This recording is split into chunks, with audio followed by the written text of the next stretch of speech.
Bem-vindos ao primeiro episódio do nosso podcast Por Trás das Medalhas. Eu, meu colega e meu amigo Leonardo Hirao estamos aqui para falar um pouquinho com vocês sobre alto rendimento, sobre os bastidores da medalha, sobre o que passa por trás do atleta na piscina, no campo, na pista. Léo, quem é Leonardo Hirao? Bom, obrigado pelo convite, né, de participar do podcast. Sou médico do esporte, formado pela USP e fiz residência, né, já na terceira turma. E, por enquanto, venho trabalhando desde então com esporte de alto rendimento, né? Então, a gente já passou por vários jogos sul-americanos, olímpicos, enfim, mundiais. Então, tem bastante história para contar, né? E você, conta um pouquinho aí da sua história. Acho que o pessoal já conhece, né? Famosa, mas... Não, eu sou Ana Carolina Corte, sou médica do esporte. Fiz minha graduação lá em Brasília, na Universidade de Brasília. Vim para São Paulo fazer residência em Medicina do Exercício e do Esporte. Foi onde a gente se conheceu. De lá para cá, minha formação toda dentro da Universidade de São Paulo, fazendo meu doutorado, meu pós-doutorado. E estou hoje como gerente da área de saúde do COB, chefe do departamento médico do Corinthians, vivendo o dia a dia do esporte. Eu acho que o nosso diferencial é esse, né? Porque a gente vive o dia a dia do atleta. Então, hoje a gente está aqui para contar um pouquinho, para falar para vocês como são esses bastidores, né? O que o médico do esporte está ali fazendo, o que toda a ciência do esporte. A gente não vai resumir só a medicina, mas todas as áreas que estão relacionadas ao esporte ali como áreas importantes de apoio ao atleta. E aí a gente começa com o nosso tema. Qual é o tema de hoje? Hoje a gente vai falar um pouquinho sobre... Existe limite no alto rendimento? E aí? Essa é uma boa pergunta. E aí eu acho que o alto rendimento está vinculado a tantas outras coisas, a tantas coisas, né? Se a gente pensa assim, existe limite para a mente humana, o alto rendimento está relacionado a uma performance mental. Existe limite para a tecnologia? Hoje o alto rendimento está muito ligado à tecnologia. E aí a gente começa a pensar que talvez não exista. Mas será que a máquina humana, o nosso corpo humano, não tem um limite também? Seu dia a dia, Léo, o que você tem pensado sobre isso? O que você vê? Bom, esse é um assunto difícil, né? A gente limitar um ser humano. Sempre que quanto mais a gente vai convivendo com os atletas, a gente vê que eles conseguem superar, né? Apesar das adversidades. Então, eu não sei se existe esse limite, né? A gente sempre se pergunta, depois de um grande ídolo, a gente pega feitos históricos, assim, do Michael Phelps, por exemplo, que ganhou 26 medalhas? 28 medalhas olímpicas. Será que alguém vai bater esse recorde? A gente vê o recorde dos 100 metros do Usain Bolt. A gente fala, será que alguém vai bater esse recorde um dia, em algum momento, né? A gente vê que tem pessoas que estão chegando perto, mas ainda não bateram.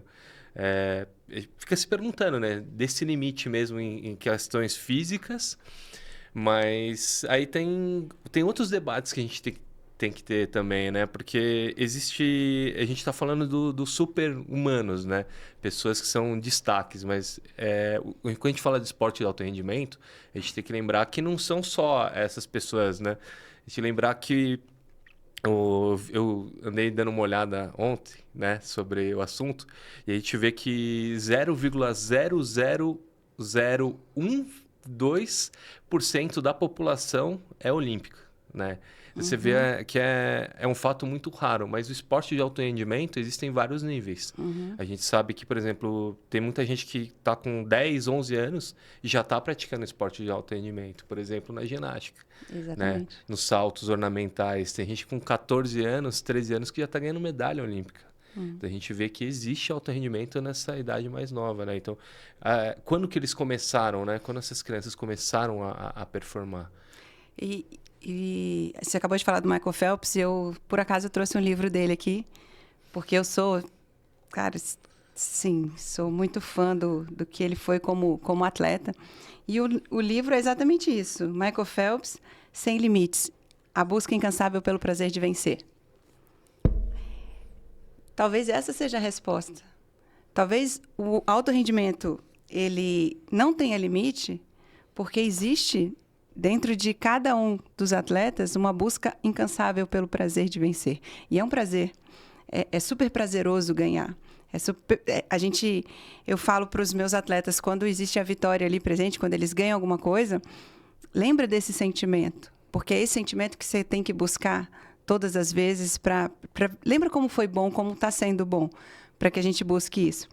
E a gente vê esses fora da curva, esses outliers, né? Esses atletas outliers, mas a gente vê também recordes sendo quebrados a cada Jogos Olímpicos, a cada Mundial, e a gente vê também recordes em categorias de base, que a gente supõe que, poxa, para um futuro, esses recordes serão batidos ainda. Então, é muito difícil da gente responder essa pergunta. Só que na nossa área, por exemplo, a gente vê o quanto que a ciência do esporte tem se desenvolvido para ajudar a quebrar recordes, né? Então, acho que nós, como membros desses bastidores do esporte, a gente tem feito com que o alto rendimento não tenha limite. Ou que a gente, pelo menos, busque cada vez mais ultrapassar esse limite. Perfeito. Né? Vamos jogando o limite um pouquinho mais para cima. Jogando o limite para cima. Não sei se um dia a gente vai chegar nele, mas realmente essa é a ideia. Essa é a ideia mesmo. É isso aí. Vou passar aqui.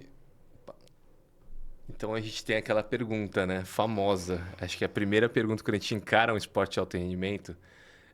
Esporte de alto rendimento, ele é saúde, né? Ou ele é só performance, né? Eu tenho um ponto de vista sobre isso. Fala. Na minha opinião, eu acredito que o esporte de alto rendimento, ele é saúde. A busca, né, não é só saúde. Então quando você entra dentro do esporte de alto rendimento, você não objetiva só ter saúde, igual uma pessoa que, por exemplo, precisa sair do sedentarismo.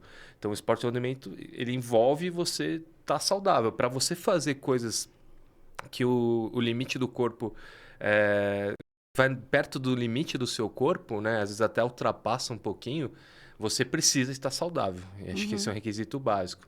E quando a gente compara com a população comum, a gente percebe que um atleta de 18 anos que pratica atividade, esporte de alto rendimento, em geral, ele vai ter uma saúde melhor do que a média da população. Né? Então, na minha opinião, saúde. Mas aí eu faço um desafio para a gente pensar, né? Quais são os desafios do treinamento, né, que envolve um atleta de alto rendimento?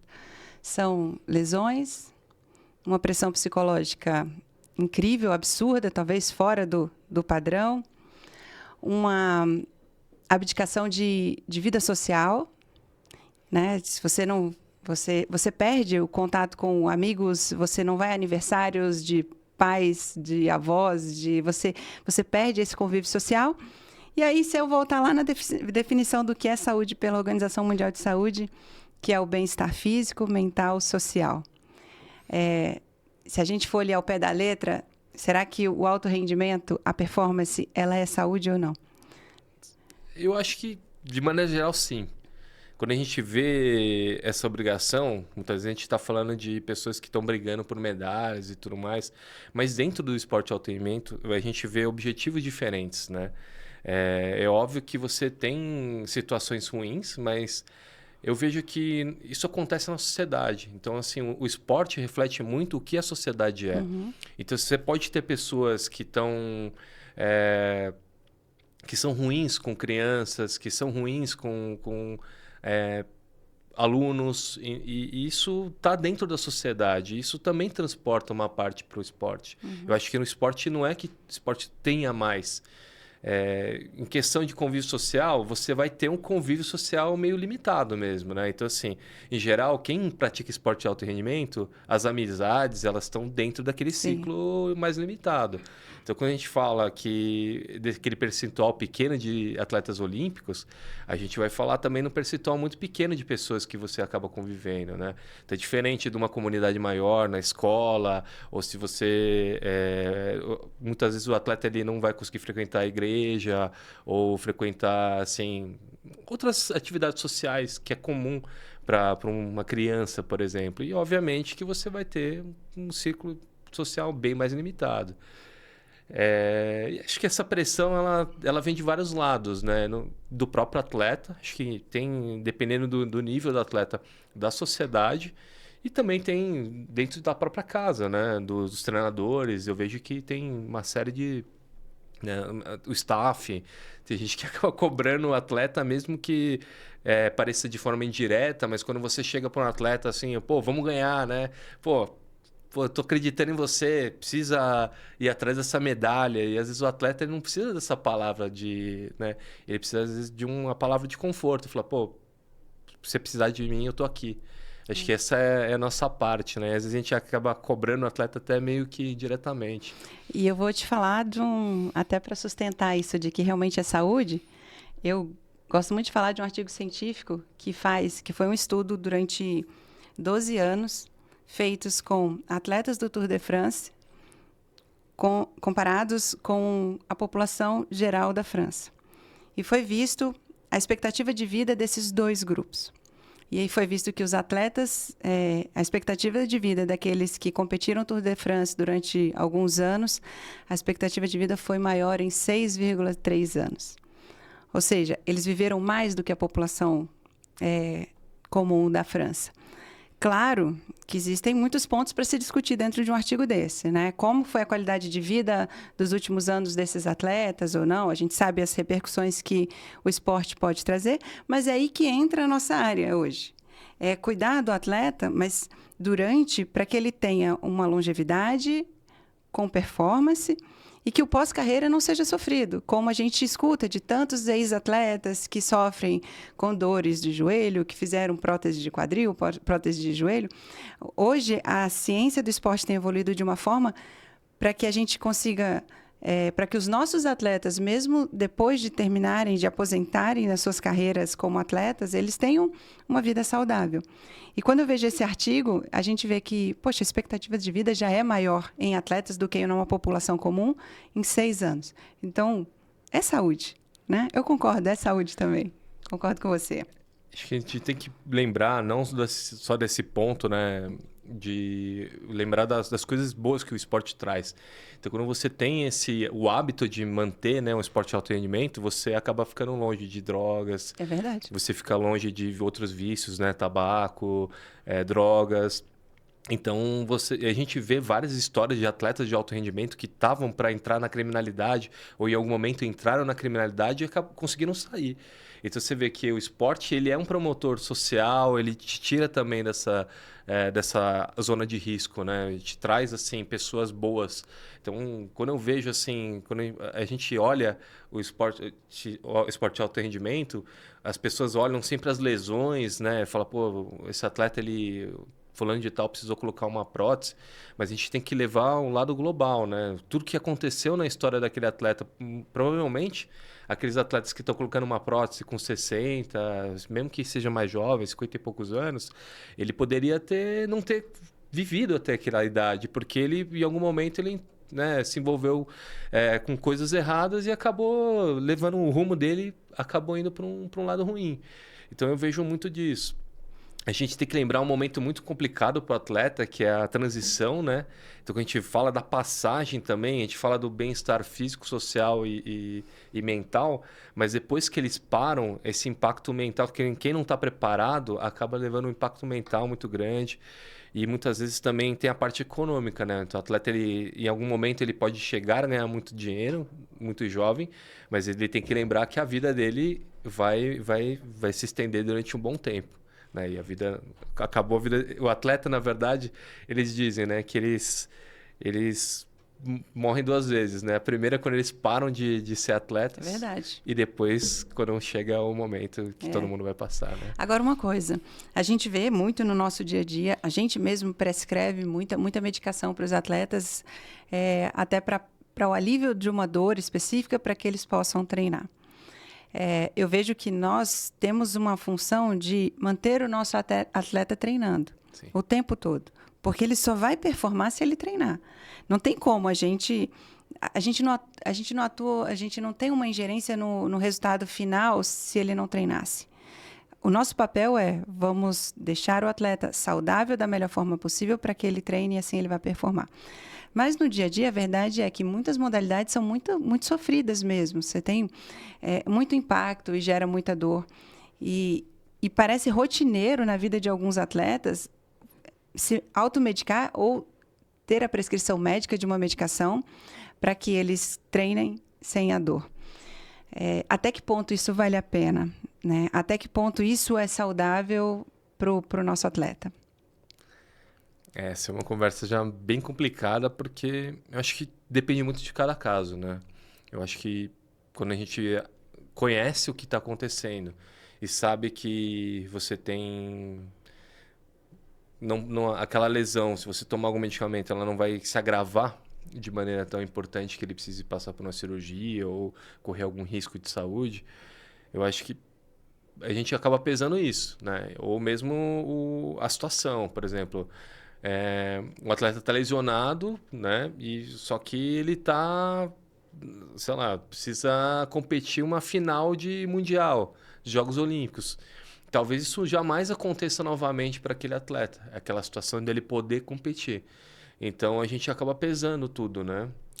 São decisões que são colocadas na mesa em conjunto, né? Exatamente. Primeiro, assim, a educação do nosso atleta, que quando eventualmente a gente prescreve alguma medicação, ele precisa entender que aquilo ali talvez seja para um tratamento, para um alívio de uma dor momentânea, mas que esse tratamento continua de alguma outra forma, por exemplo, com fisioterapia, né, identificando de fato a causa para aquela dor. Mas são decisões conjuntas, porque a medicação, às vezes, mascara alguma dor que ele possa sentir, isso pode levar a alguma lesão. Mas no momento de grandes decisões, né, de grandes disputas, eu acho que a medicina do esporte tem isso, né? A gente compartilha a decisão, a não ser que seja um risco de vida. Isso aí, de fato, o médico intervém e tira o que tem que tirar. Mas quando não, compartilha com o atleta, compartilha com o treinador.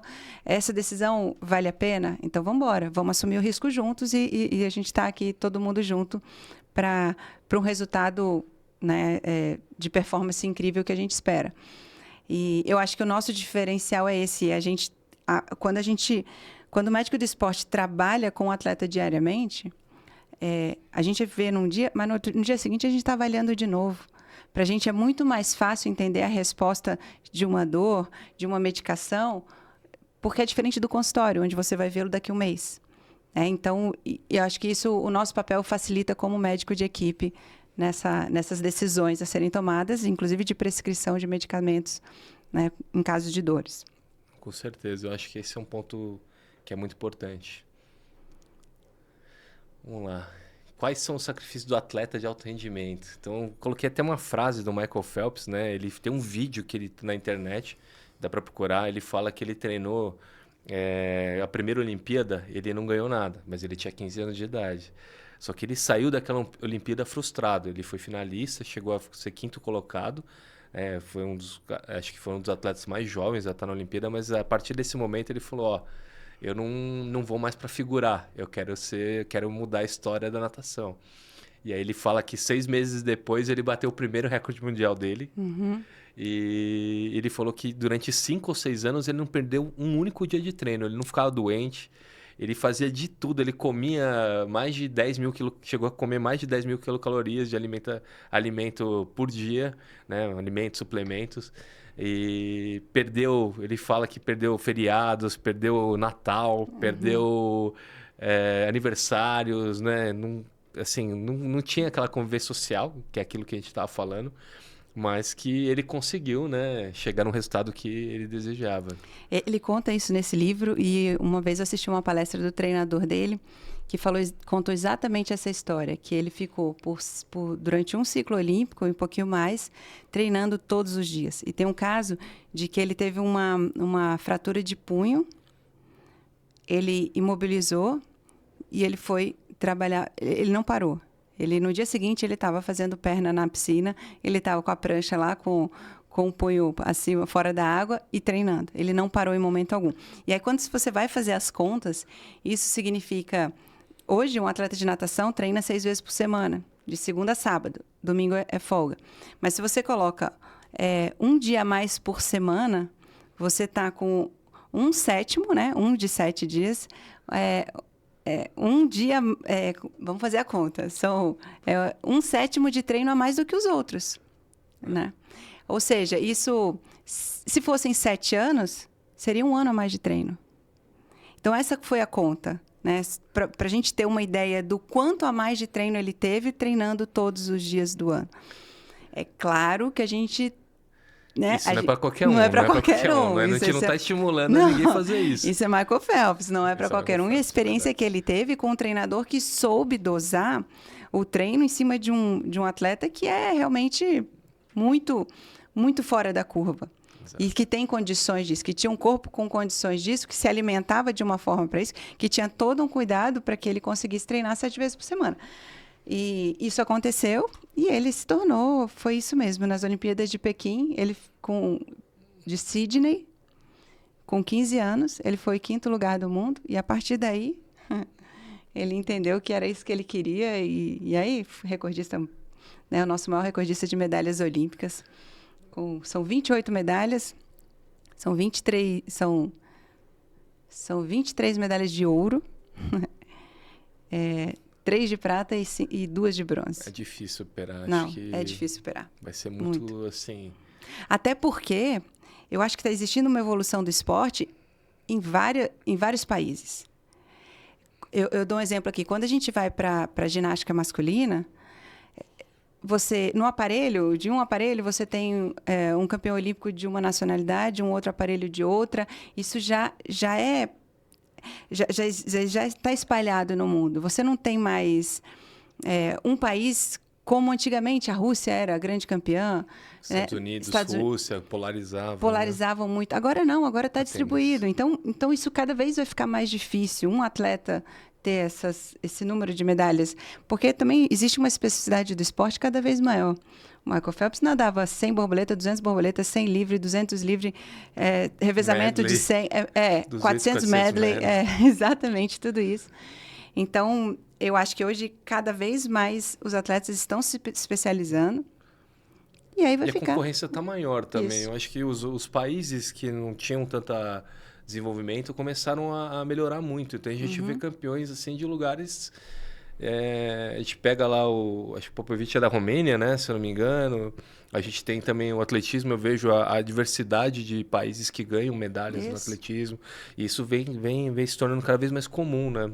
A gente ter países que a gente às vezes não conhece, não sabe nem como é a bandeira, e aí vê um atleta subindo no pódio, né, e ganhando uma medalha olímpica.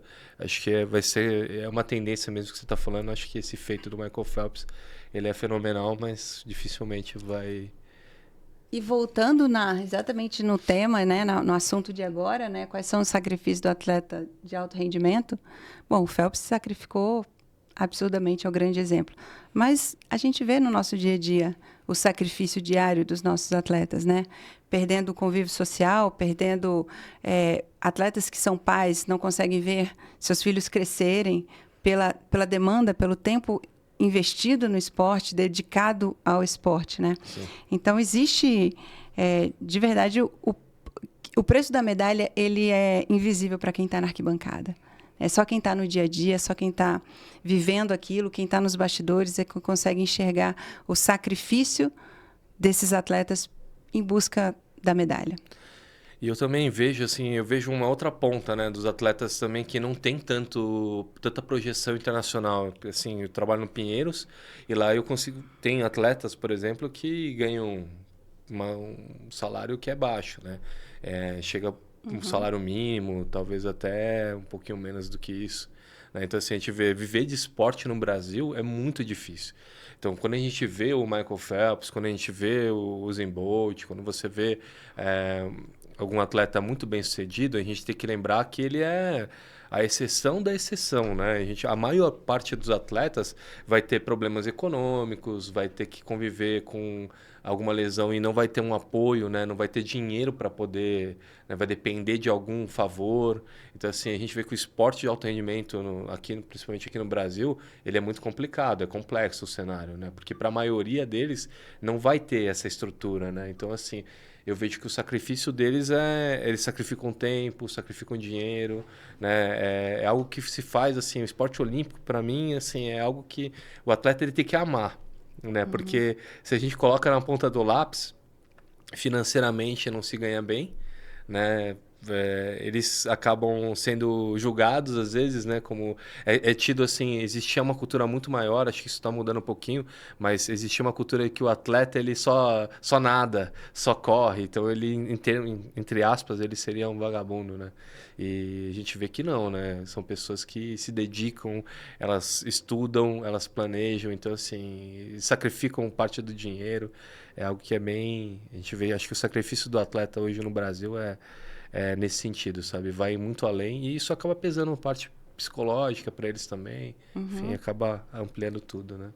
Não, eles são extremamente inteligentes, né? São. A gente tem visto, agora assim, acho que eu estou no momento da minha carreira que eu tenho visto muitos atletas que eu vivi com eles, estive com eles no momento de competição, no auge da carreira, que hoje estão aposentando, tomando outros rumos. E eles muitas vezes entram no mercado de trabalho porque eles competem, eles sabem competir. O mercado de trabalho é extremamente competitivo. Então, eles trazem isso do esporte que os diferencia de outros trabalhadores no mercado de trabalho também. Então, isso eu tenho visto, tenho trabalhado com atletas também que se aposentaram, que estão nesse mercado, que hoje estão próximos de mim, me prestando algum tipo de serviço. Então, isso os faz diferente. É isso, eles são extremamente inteligentes, dedicados, disciplinados, e isso, para a vida, vale a pena. Não se esconde do trabalho, né? A maioria de jeito deles nenhum. É muito bom trabalhar. Vamos lá.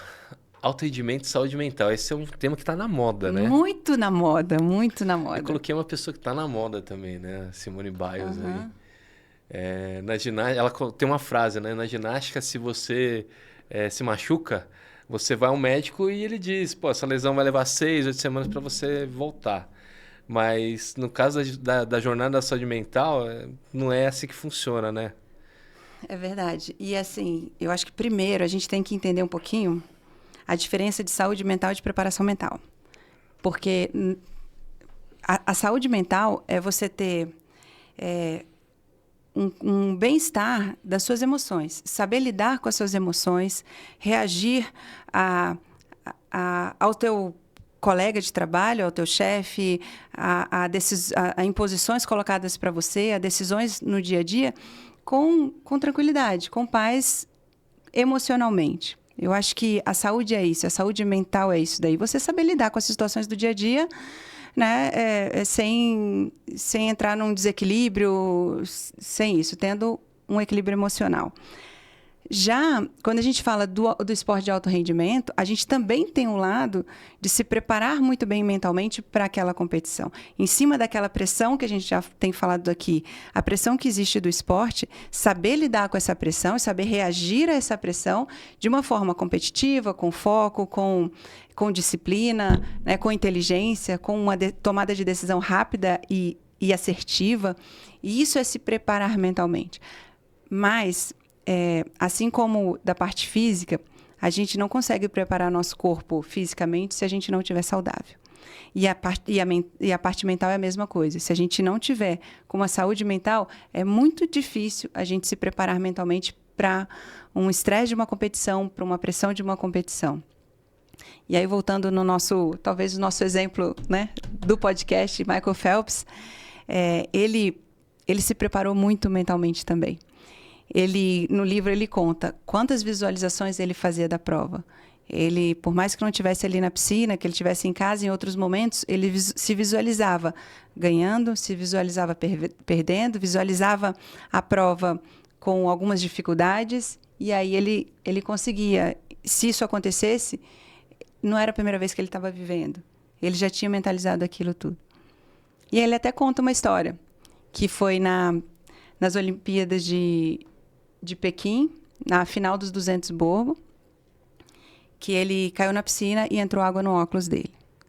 Só que ele já havia, inclusive, treinado, porque o treinador fazia com que ele treinasse a prova de 200 borbo, de 100 borbo, das provas que ele competia, sem óculos, ou vendado. Ele fala até no livro que ele ficava vendado. Ele treinava vendado em alguns momentos. Então, ele já treinava para a adversidade acontecer. Quando chegou na final dos 200 borbo, que entrou água no óculos, o que aconteceu? Ele sabia exatamente o número de braçadas, ele chegou a bater, não só foi campeão olímpico, como bateu o recorde mundial nessa prova. Então, é sim um exemplo de atleta completo, física e mentalmente também. Olha, é impressionante. Eu acho que esse feito que ele teve mostra o cara que nasceu para o esporte de alto rendimento, né? E quando a gente cita ele, é legal falar que não é que a gente... Ele não é exemplo... Ele é exemplo para todos, porém, o exemplo dele não é para ser seguido por todos, Exatamente. né? Então, eu acho que o alto rendimento, ele tem essa questão mesmo, né? Para você... Todo mundo olha para ele e fala, pô, eu quero melhorar alguma coisa, vou seguir o exemplo do Michael Phelps, em qualquer área. Então, se eu quero me tornar um médico do esporte melhor, eu vou estudar todos os dias, 365 dias no ano, eu vou me tornar melhor, assim como o Michael Phelps fez isso da parte física, né? Então, isso serve como aprendizado, mas executar exatamente o que ele está fazendo não é para todo mundo, né? A gente não consegue manter esse ritmo. Em algum momento, a gente tem que dar uma pausa. E eu acho que isso é o normal de qualquer ser humano. Isso não é vergonha, né? Eu acho que e quando a gente cita o exemplo dele, a gente vê também um pouquinho do que a sociedade transmite, né? Quando a gente vê um atleta fazendo coisas que são impossíveis do ponto de vista físico, a gente não sabe como está a cabeça dele. E a gente não consegue entender que eles são pessoas iguais a gente, de carne e osso. Então, eles têm problemas, né, familiares, alguns têm problemas familiares gravíssimos, alguns têm transtorno de ansiedade, tem atletas que podem ter depressão.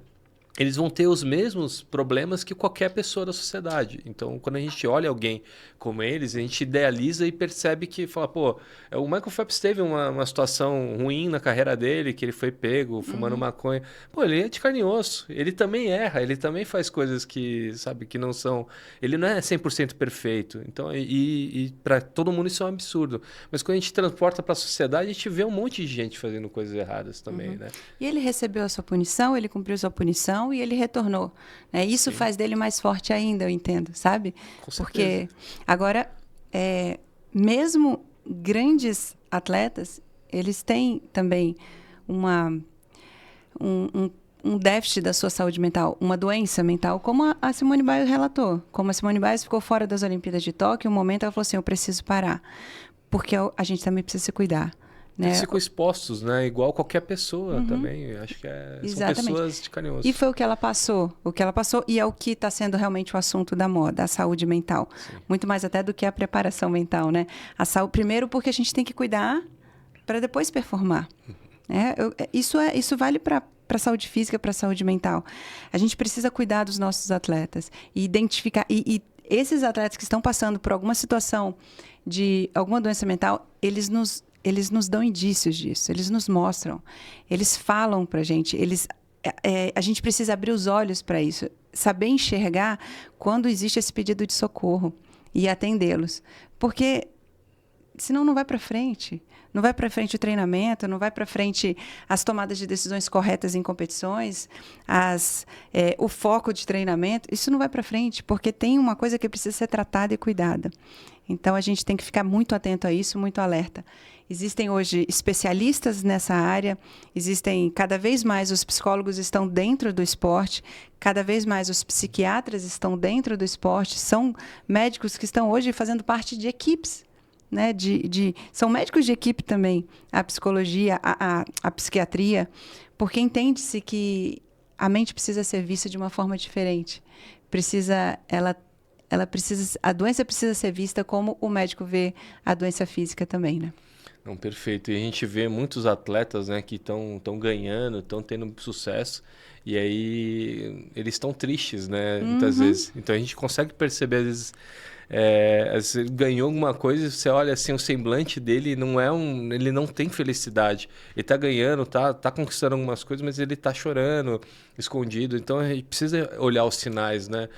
No caso da Biles tinha mais coisas, não é só a pressão, né? A gente enxerga muito, não aguentou a pressão, mas a gente tem que olhar o lado do atleta, né? Saber que ele pode passar por situações complexas, difíceis de você encarar. Do dia a dia, como eu, como você, como qualquer outra pessoa. Exatamente. E falando da preparação mental, voltando um pouquinho da preparação mental, eu também vou dar um outro exemplo do Michael Phelps, que eu acho incrível, incrível. Nas Olimpíadas de Londres, primeira prova dele, 400 medley. Grande favorito, Michael Phelps e Ryan Lott. Os dois americanos, para ser dobradinha, eram os donos dos recordes, né, olímpicos, mundiais, eram os dois.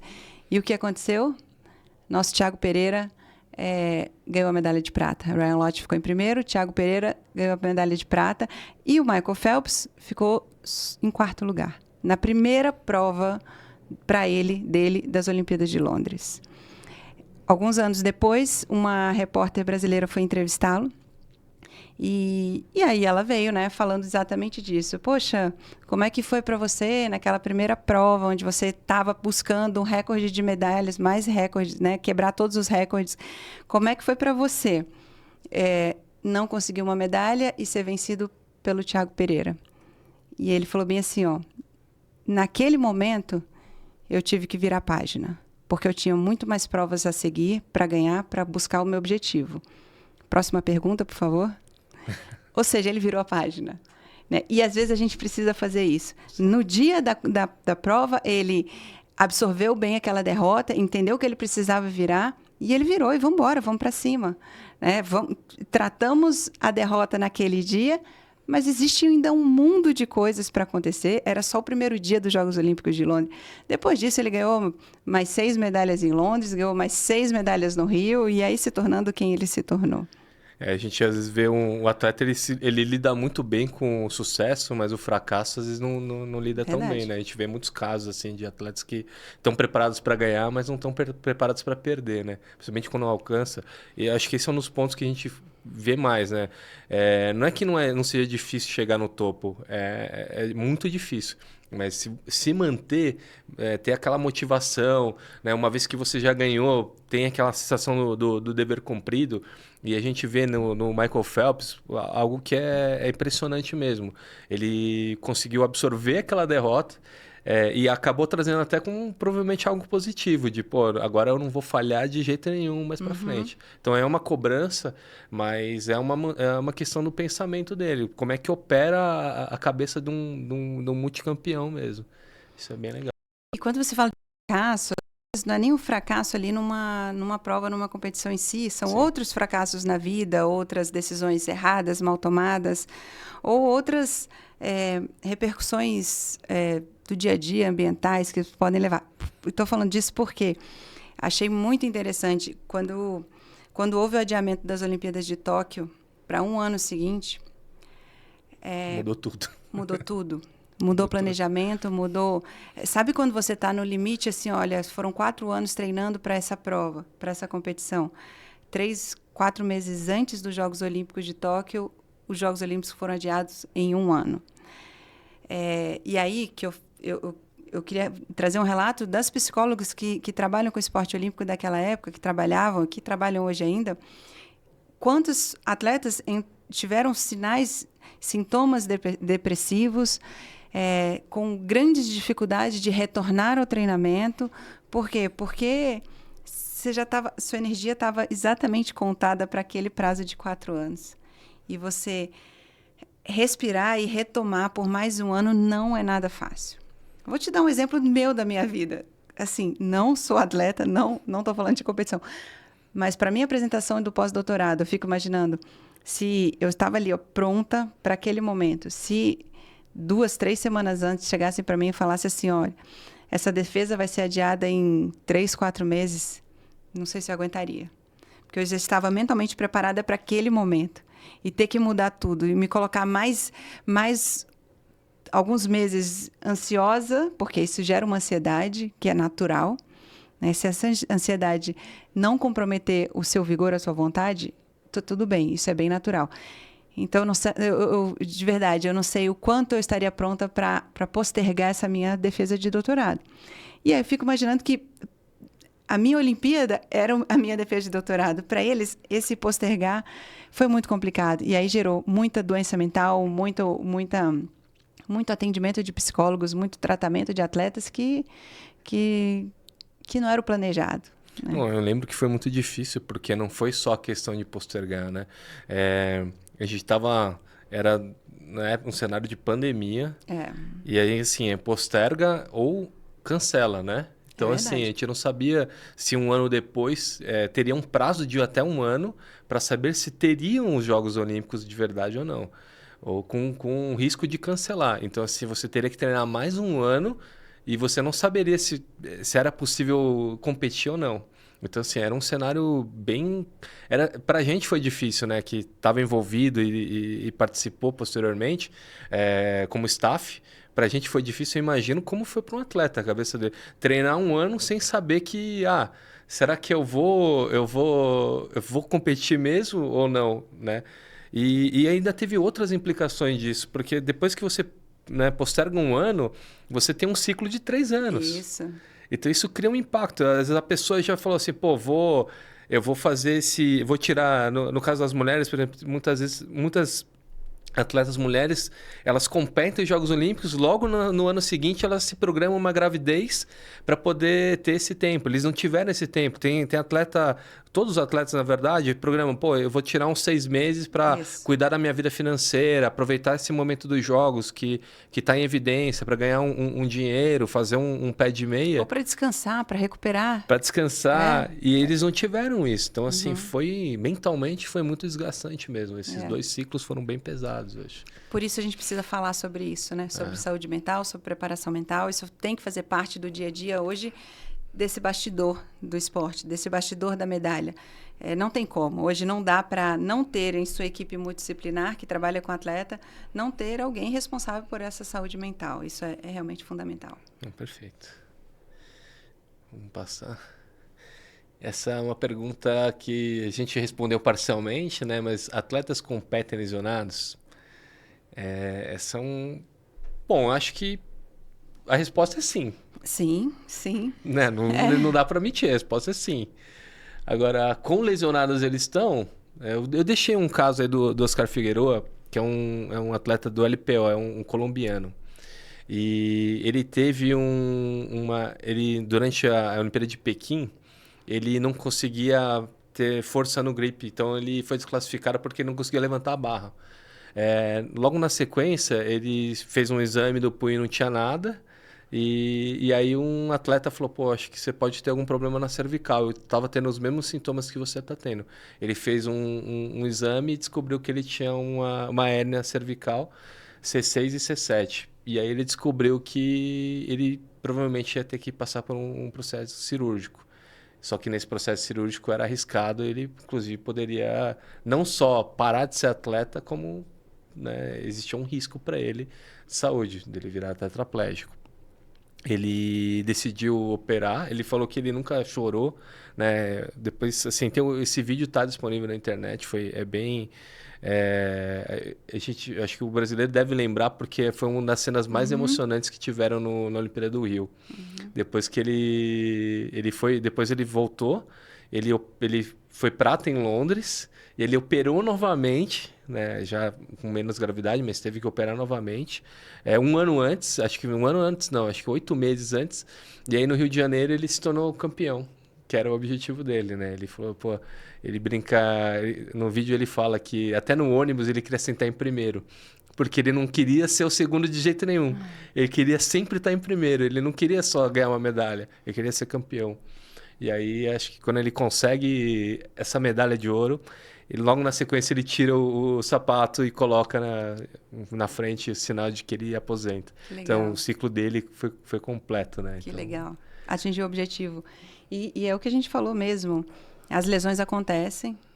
Nosso papel minimizá-las e trabalhar com elas, mesmo dando condições para que o atleta treine, né, para ele performar, mesmo na vigência de lesões, em cima de uma decisão conjunta.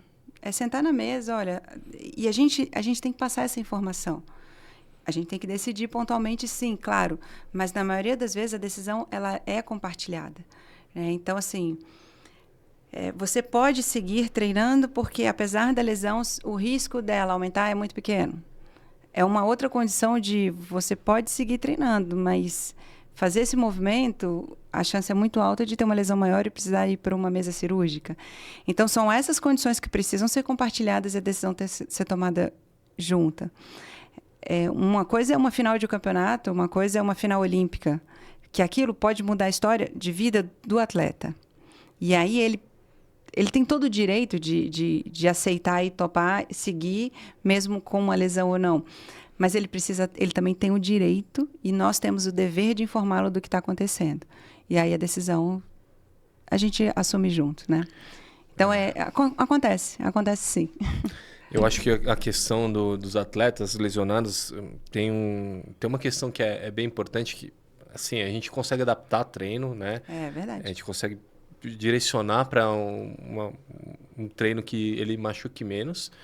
A gente consegue manejar a lesão, mas tem um problema às vezes, né? Às vezes a gente pega, quando você tem uma equipe, às vezes você tem um atleta lesionado.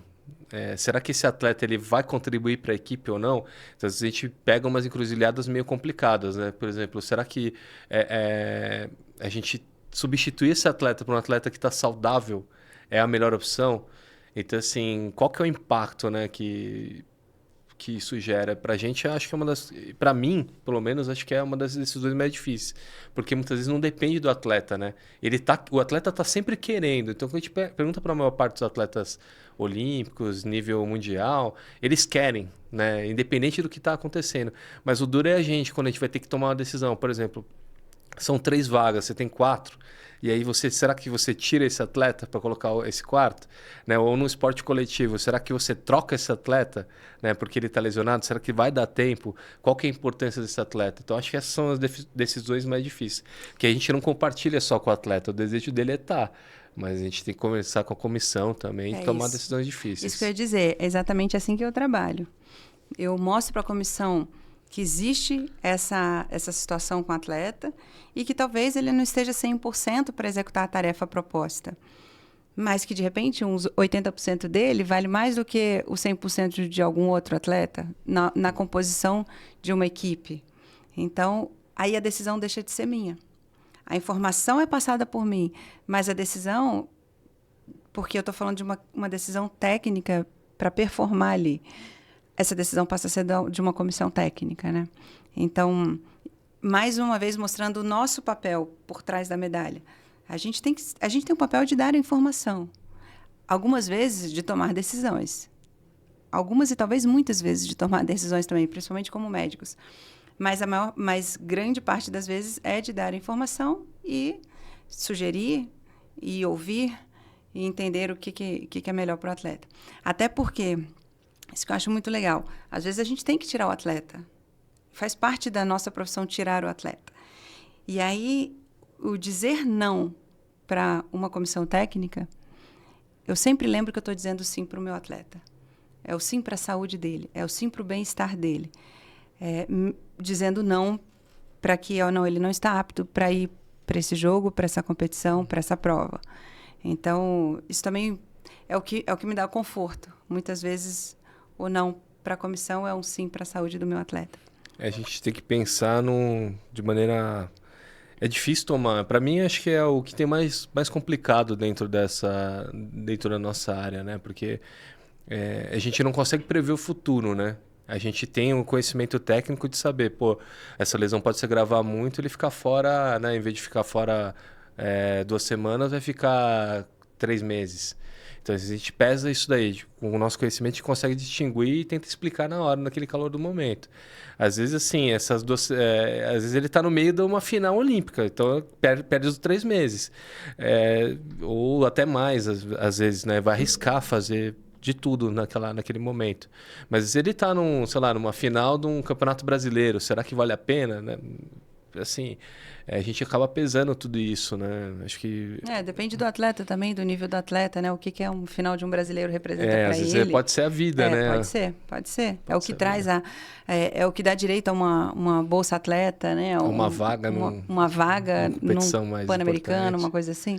Então, claro, a gente precisa muito pensar e avaliar os riscos. Eu acho que é exatamente, a gente não prevê o futuro, mas a gente consegue avaliar os riscos e trabalhar com esses riscos e mostrar quais são os riscos. Eu acho que é esse o nosso papel mesmo. Acho que essa pergunta deveria ser... existe um atleta de alta performance que não compete lesionado? Que nunca competiu lesionado? Porque eu acho que isso... Eu diria que não. Assim, em algum momento eles vão ter mesmo que seja uma lesão, um entorse de tornozelo, alguma coisa mais leve que que dê pouca repercussão, mas eu, assim, dificilmente lembro de algum atleta que nunca teve nenhuma lesão. Acho que, O nosso papel é trabalhar na prevenção dessas lesões. Mas a gente fala muito de lesão e a gente esquece de falar das condições clínicas, das doenças. Exatamente. Hoje a gente tem cada vez mais impressionante quadros infecciosos envolvendo a gente, o dia a dia, os nossos atletas também. E os atletas, alguns têm filhos, o filho vai para a creche, vai para a escola, quando volta, a gente sabe como é que é. É um estado gripal, é uma infecção de via aérea superior, é diarreia, é algum quadro clínico que a gente também tem que trabalhar na prevenção desses quadros clínicos para os nossos atletas. É dar orientação, é educá-los, porque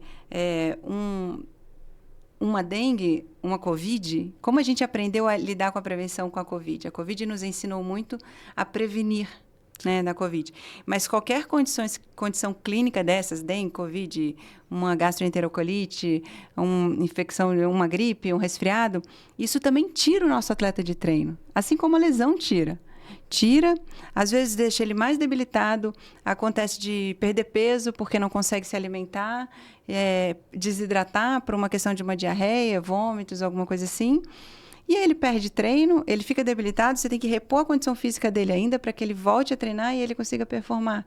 Então, a gente tem que pensar o seguinte, o nosso trabalho vai muito além da prevenção de lesões, mas a prevenção de doenças clínicas também.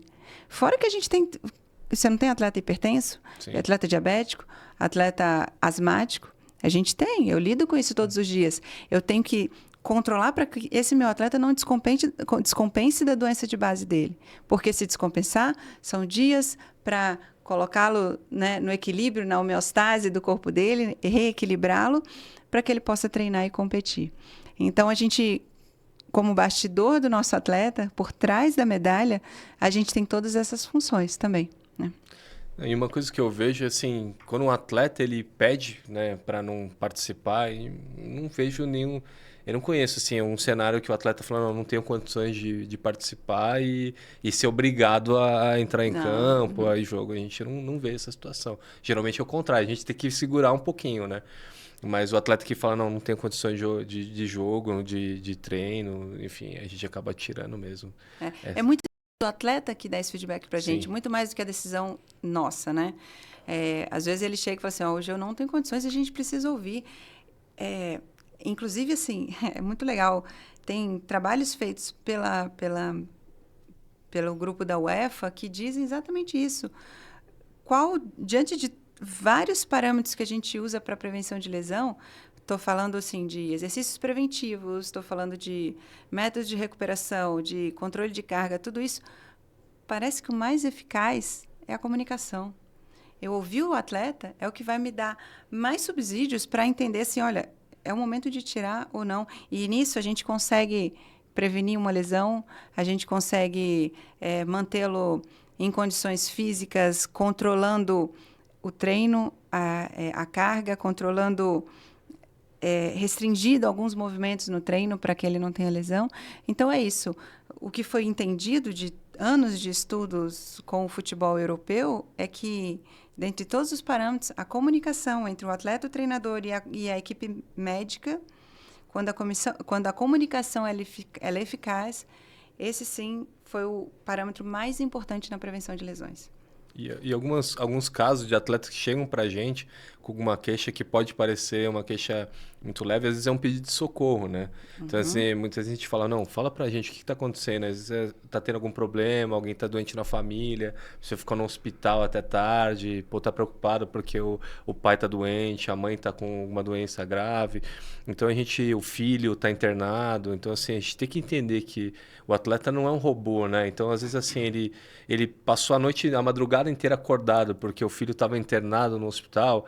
Será que é melhor ele treinar, sabe? Ou será que, né, não é uma doença física, mas será que ele não precisa de uma ajuda nessa? Eu acho que o departamento médico ele serve para isso também, de olhar assim, ver um olhar mais humano, porque a gente não trata só a doença, né? A gente trata o atleta.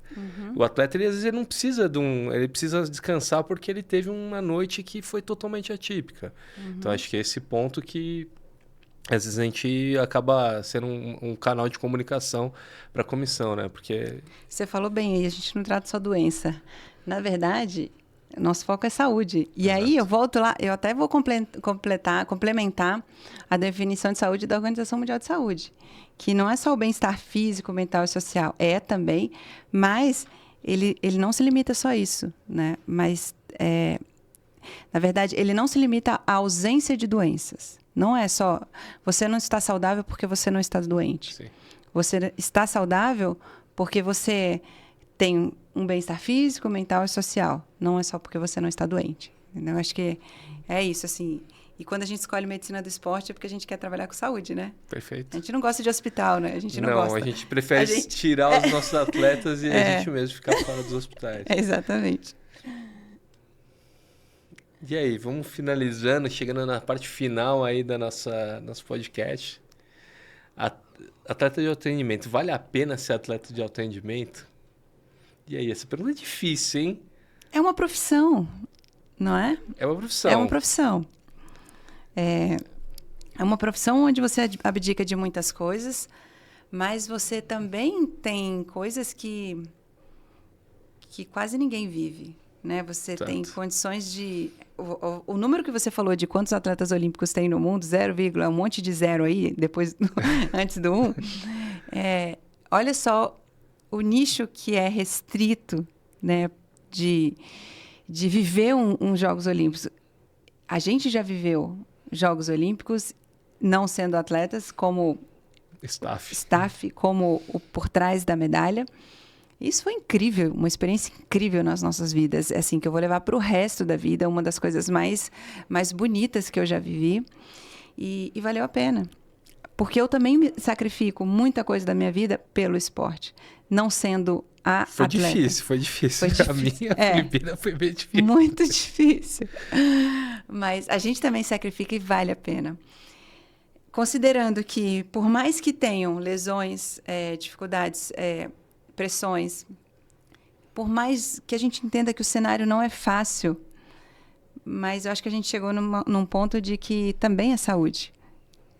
E a gente chega num ponto de que é uma... Você foi escolhido para isso. O atleta de alto rendimento, ele foi escolhido a dedo, né? Ele chegar onde ele está, atingir medalhas olímpicas, conquistar medalhas olímpicas, isso te faz muito diferente e te recompensa demais, além de ser uma profissão, onde você trabalha todos os dias e você, no final do mês, você tira o teu salário, que é justo também, né? Justo por ter trabalhado. Não estou falando da quantidade, né? Do valor, mas estou falando pela justiça de você ter trabalhado todos os dias para isso. Então, eu amo trabalhar com esporte olímpico, eu amo trabalhar com alto rendimento, eu amo trabalhar com futebol. É isso que me motiva, é isso que me deixa feliz. Como para mim vale a pena. Mas e se para outra pessoa não valer, tá tudo bem. Porque ela tem outras prioridades na vida, né? Eu acho que isso é uma pergunta muito individual, né? Você não consegue responder pelos outros, né? Depende de quanto você está disposto a sacrificar do ponto de vista financeiro, né? Do ponto de vista de tempo. Enfim, se você tem uma outra carreira para seguir, enfim, acho que isso é algo muito individual, se vale a pena mesmo ou não. A verdade é que isso é para poucos mesmo, né? A gente lembra que o Michael Phelps, essa questão de, você quer ser um atleta de alto rendimento e você quer ser um campeão, lembra que tem um maluco lá que está treinando 5 anos seguidos, né? Todos os dias, enfim, treina 80 parece que a metragem dava 80 a 100 mil metros por semana que ele nadava. Então, assim, tem um maluco lá que ele vai fazer sem limites. Que ele vai fazer absolutamente tudo necessário para ser campeão, para ganhar uma medalha.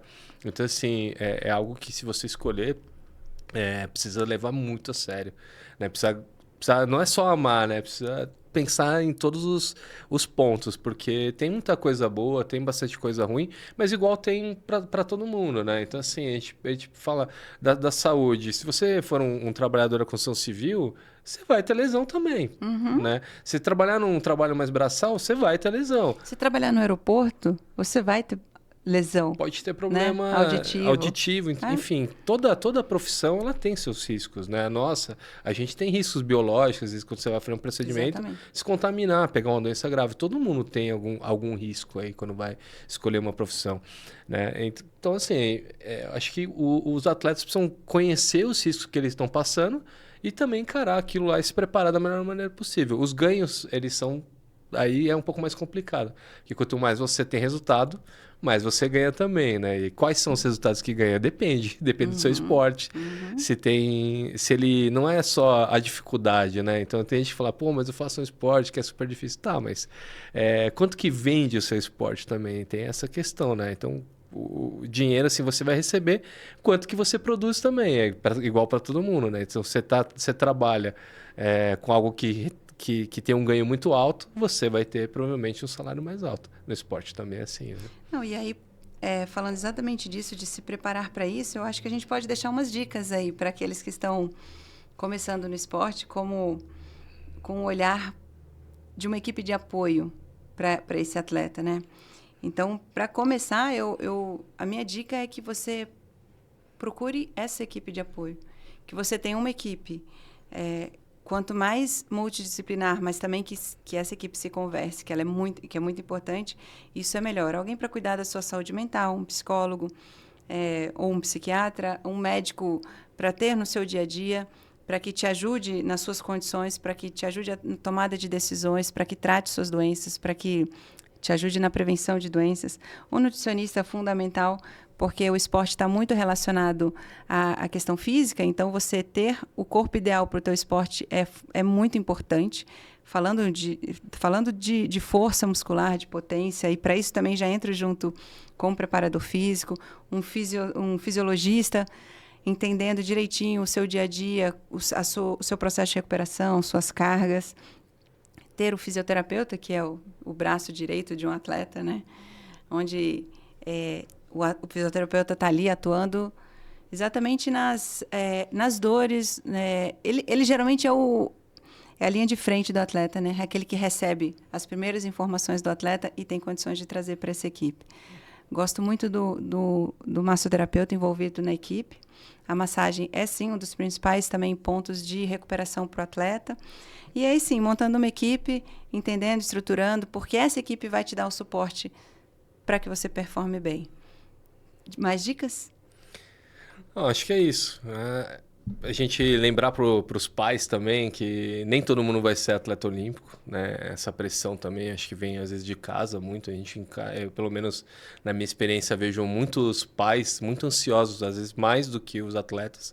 Isso acaba levando para eles, né? E como a idade deles às vezes é muito jovem, isso acaba... Eles têm dificuldade em expor a opinião própria deles, né? Dos atletas. Então, o que a gente vê muito é que os atletas eles são pouco ouvidos, né? A gente tem uma falsa impressão que eles têm o controle total da vida e da carreira deles. Mas, em boa parte dos atletas, meio que eles são direcionados por outras pessoas, né? É difícil... Eu vejo que uma das queixas de atletas mais veteranos é justamente que, eu decidi muito poucas coisas na minha vida, né? A maior parte são os outros que acabam decidindo.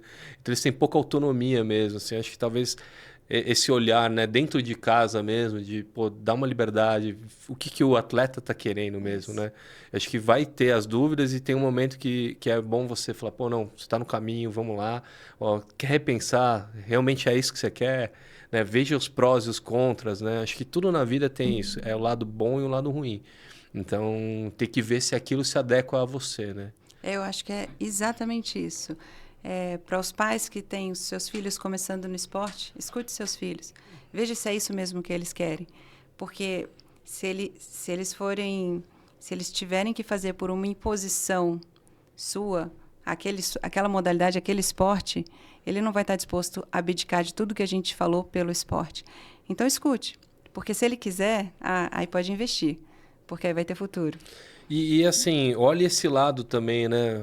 Às vezes ele está pedindo socorro de alguma maneira, né? Então a gente vê muitos relatos assim que acabam saindo na imprensa depois, ou pessoas até que a gente convive e a gente não sabe exatamente o que aquele atleta está passando. Então, pode ter muita coisa por trás, às vezes a gente não compreende tudo, né? A gente precisa ficar com esse olhar mais atento. Eu acho que dentro de casa é o ponto que começa, né?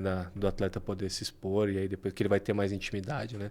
Se não tiver intimidade com os pais, assim, com os irmãos, os parentes, fica mais difícil de ter intimidade, assim, para expor essas questões pra gente também. É isso, pessoal. Léo, encerramos? Encerramos. Foi muito obrigado. Bom. Vai lá, Léo. Gostaria de agradecer, muito obrigado para o pessoal que assistiu até agora. Eu acho que se vocês gostam desse assunto de esporte e alto rendimento, assistam o nosso podcast e vai ter muito mais conteúdo aí para vocês. Um prazer, pessoal. Qualquer coisa, qualquer questão, escreve aqui nos comentários, deixa pra gente. A gente vai estar disposto e sempre pronto para atendê-los e buscar cada vez um tema mais que seja da vontade de vocês ouvir. Estamos aqui sempre por vocês. Valeu, obrigada, Léo. Valeu, um abraço. Valeu, pessoal. Tchau, tchau.